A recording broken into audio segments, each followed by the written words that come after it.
अच्छा दोस्तों, मैं अभी जिस मकाम पे मौजूद हूँ ना, ये एक इतनी ज़बरदस्त जगह है और यहाँ पे ना यूजुअली आपको लोग नहीं लेकर आएंगे, ना ही ज़ियारतों वाले जो लोग होते हैं वो यहाँ पे आपको लेकर आएंगे। और बहुत से लोगों को इस बात का शायद अभी तक इल्म भी नहीं है। अली भाई मुझे यहाँ लेकर आए, अली भाई ही से सुनेंगे कि अली भाई थोड़ी सी इसकी हिस्ट्री बताएं। ये पीछे जो कुरानी आयात लिखी हैं पहाड़ के ऊपर, जी बिल्कुल, ये जबल ओहद के दामन में एक जगह है जहाँ पर कुछ पत्थरों पर उस पर जो है ना कुछ कुरानी आयात हैं, कुछ नकोश नगारी हुई है, आप ये देख सकते हैं सामने।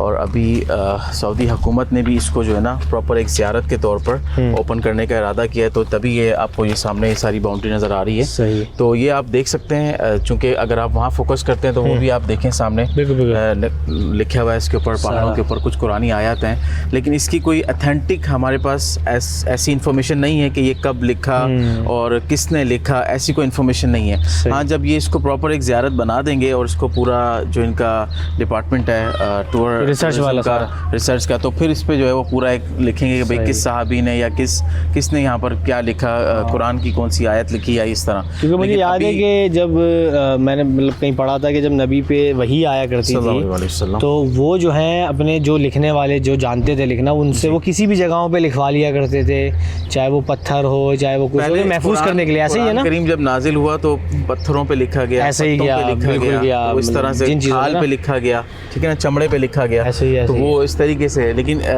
मैं फिर यही आपको कहूँगा कि ये कंफर्म नहीं है कि इसमें कुरान की आयतें लिखी हुई हैं, लेकिन हम इसको, क्योंकि ज़ाहिर है लोग मिक्सिंग भी कर देते हैं, तो अल्लाह पाक हमें बचाए गलत इन्फॉर्मेशन डिलीवर करने से। तो ये मतलब ऐसा गुमान होता है कि ये कुरान की आयतें हैं, कुरान लिखा हुआ है, ठीक है ना। तो लेकिन ये है कि कुछ ना कुछ ऐसी इन्फॉर्मेशन है यहाँ पर, ऐसी ज़ियारत है ये जिसकी वजह से इसको कवर किया है और इसको प्रॉपर बाद में ज़ियारत के लिए जो है वो खोलेंगे। लेकिन जो इसमें इन्होंने जो इसका नाम दिया है, आप यहाँ पर दिखाएं, देखें, इस्मुल मशरू अल नकूशुल असरिया बिल जबल ओहद अल मदीना मुनव्वरा। नकूशुल असरिया मतलब यानी कि जबल ओहद पर जो है ना नकूश कुछ पुराने नक्श हैं, ठीक है ना। तो ये इसमें अगर होता कि कुरान की आयत लिखी हुई है, कोई कुरान लिखा हुआ है, तो आई थिंक सो फिर वो यहाँ पे कुरान का रेफरेंस देते हैं, मतलब ये पुरानी आयत नहीं है, पुरानी आयत वगैरह ये नहीं है फिलहाल, जो मेरी नाक़िस अकल कहती है। बाकी ये है कि इसी के दामन में एक गार भी है, इसी ओहद के दामन में ही, और वो भी जो है ना मतलब अंदर बहुत डीप जाकर बहुत कम लोगों को उसका एक्सेस है और बहुत कम लोग यानी कि वहाँ पर गए हैं और इस बारे में जानते हैं। और एक और इन्फॉर्मेशन है कि अगर हम स्काई व्यू से देखते हैं इस पहाड़ को, तो ये पहाड़ अपनी मोहब्बत का इज़हार नबी इस्लाम से इस तरह कर रहा है कि इसमें मोहम्मद सल्लल्लाहु अलैहि वसल्लम बनता है, अगर हम इसको स्काई व्यू से देखते हैं। तो ये भी एक अच्छी एक इन्फॉर्मेशन है। गोल्ड भी है इस पहाड़ में, गोल्ड सोने का पहाड़ भी इसको कहते हैं। तो ये तो ओहद की तो जितनी बात की जाए और जितनी उसकी वो तो कम है। और सबसे बड़ी बात मैं आपको बताऊँगा, सॉरी टू इंटरप्ट, कि हम फ्रिक्वेंटली यहाँ पर आते रहते हैं अल्हम्दुलिल्लाह, कभी भी मैंने इस पहाड़ के किसी भी हिस्से को टच किया है तो मुझे मिट्टी नहीं मिली अल्हम्दुलिल्लाह। तो ये इसकी एक बहुत ही यार ये तो आपने बड़ी एक, क्योंकि अभी तो रेनी वेदर है, ऐसी बात आपने बताई है कि यार हुई है। हाँ, बात तो आपने यार बड़ी ज़बरदस्त बताई कि मिट्टी या वो धूल वाला जो है ना वो नहीं है।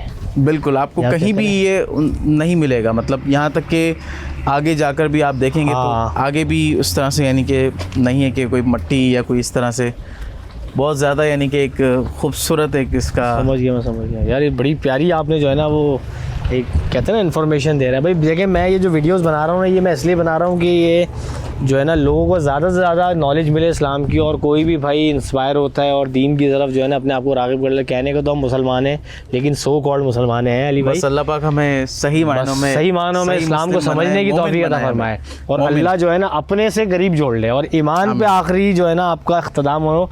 ये आपने हर नमाज में दुआ करनी है कि भाई खात्मा आपका जो है ना वो ईमान पे हो, और कलमा पढ़ने की अल्लाह तौफीक देते जब हमारा दम निकल रहा हो या रूह कब्ज़ हो रही है। मैं तो हमेशा दुआ ये मांगता हूं, दुनिया में कहीं भी रहें, अगर खात्मा ईमान बिल खैर हो तो फिर उसकी बात ही क्या है, यही चीज़ें हैं। तो बाकी बस अल्लाह पाक हम सब को जो है वो फीलिंग्स कितनी एक अलग है ना। बिल्कुल, मतलब मैं यहाँ से ना, मेरा दिल नहीं कर रहा यहाँ से जाने का, अभी हमें और भी ज़ियारतें करनी है, लेकिन आपको मैं अंदर लेकर जाता हूँ वो जगह। जी बिल्कुल, मेरा क्योंकि वल्लाह यार अली भाई यहाँ से जाने का दिल ही नहीं कर रहा। आप बस इधर ही रहें बस इंशाल्लाह। सही बात है, अल्लाह आपको मुकीम मदीना बनाए, आमीन। अब आप देखते जाइए कि पत्थरों के जो कलर है ना वो किस तरह जो है ना वो चेंज होते रहेंगे, आपको हर कलर का एक पत्थर नज़र आएगा। ग्रीन आ रहा है, ये रेड सा आ रहा है, थोड़ा सा डिफरेंट। भाई मेरे नबी शायद इन रस्तों पे गए होंगे, शायद मेरे सहाबा इन रस्तों पे गए होंगे यकीनन। तो हम बस वही एक इमेजिनेशन लेके जो है ना चल रहे हैं। और अल्लाहुम्मा सल्ली अला मुहम्मद व अला आलि मुहम्मद।